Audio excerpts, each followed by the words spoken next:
புரியும். So first phone அடித்த போது நான் சமைத்து கொண்டிருந்தேன். இப்போ பார்த்தீங்கன்னா ஃபோன் வந்து அதாவது நான் சமைச்சிட்டு இருந்திருக்கேன். அப்போ வந்து ஃபோன் அடிச்சிருக்கு.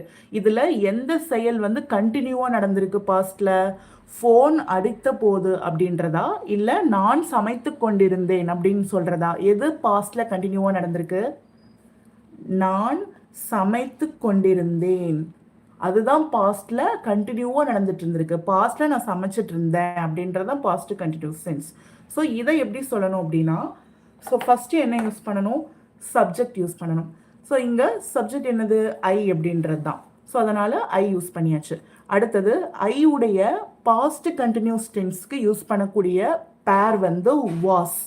ஐ வந்துச்சு அப்படின்னா பாஸ்ட் கண்டினியூஸ் டென்ஸில் நம்ம வாஸ் தான் யூஸ் பண்ணுவோம் பேரா.